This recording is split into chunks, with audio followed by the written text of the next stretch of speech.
I expected this reception. All men hate the wretched. How then must I be hated, who am miserable beyond all living things? Yet you, my creator, detest and spurn me, your creature, to whom you are bound. Have I not suffered enough that you seek to increase my misery? How dare you play with life? Life, although it may only be an accumulation of anguish, is dear to me, and I will defend it. Oh, Frankenstein, you are fair and reasonable. Why then trample upon your creature, to which justice and even your compassion and affection is most due? I am your creation, not like Adam, but I am rather the fallen angel, driven from joy for no misdeed.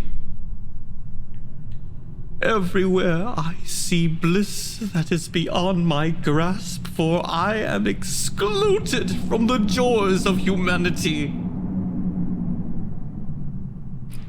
These lonely caves of ice are a dwelling to me, and the only place which man does not care for. These bleak skies I hail in my solitude are kinder to me than your fellow beings. Unfeeling, heartless creator, you had endowed me with perceptions and passions, and then cast me abroad an object for the scorn and horror of mankind. But on you only had I any claim for pity and redress. And from you I determined to seek that justice which I vainly attempted to gain from any other being who wore the human form. From that moment I declared everlasting war against the species, and more than all against him who had formed me and sent me forth to this insupportable misery. One morning, finding that my path lay through a deep wood, I ventured to continue my journey. The day was the first of spring. The warm change cheered even me by the loveliness of the sunshine and the balminess of the air. I felt emotions, gentleness, and pleasure that had long appeared dead revive within me. I continued to wind along the path which skirted by a deep and rapid river, when I heard the sound of voices.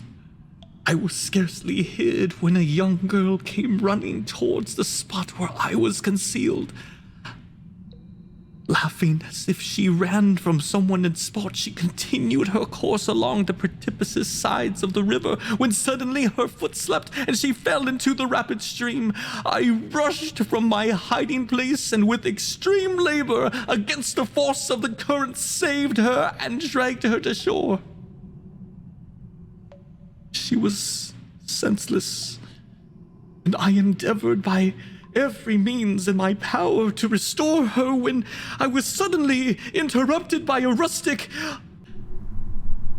I followed speedily, but when the man saw me draw near, he aimed his gun at my body and fired a ball at my shoulder. This was the reward for my benevolence. I had saved a human being from destruction, and the recompense I now writhed under a miserable pain of a wound which shattered the flesh and bone. These feelings of kindness and gentleness I had entertained for a few moments before gave place to pain and hellish rage. After some weeks, my wound healed. It was evening when I arrived in Geneva. I retired to a hiding place among the fields to meditate in what manner I should apply to you. At this time, a slight sleep relieved me from the pain of reflection, which was disturbed by the approach of a beautiful child. The child came running with all the sportiveness of infancy, and suddenly I gazed on him, and an idea seized me. That this little creature was unprejudiced, and had lived too short a time to have imbibed the horror of deformity, and therefore I could seize him and educate him as my companion and friend. I should not be so desolate with the peopled earth. Urged by the impulse, I seized the boy as he passed and drew him towards me. As soon as he beheld my form, he placed his hands before his eyes and uttered a shrill scream. I drew his hand forcibly from his face and said, "Child, what is the meaning of this? I do not intend to hurt you. Listen to me." He struggled violently. "Let me go," he cried. "Monster! Ugly wretch! You wish to eat me and tear me to pieces? You are an ogre! Let me go, or I will tell my papa!" "Boy, you will never see your father again. You must come with me." "Hideous monster! Let me go. My papa is a syndic. He is Monsieur Frankenstein. He would punish you. You dare not keep me. Frankenstein." The child still struggled and loaded me with epithets which carried despair to my heart. I grasped his throat to silence him, and in a moment he lay dead at my feet.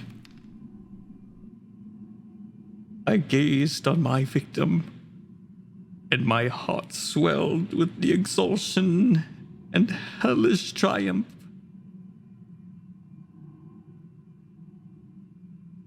I, too, can create desolation.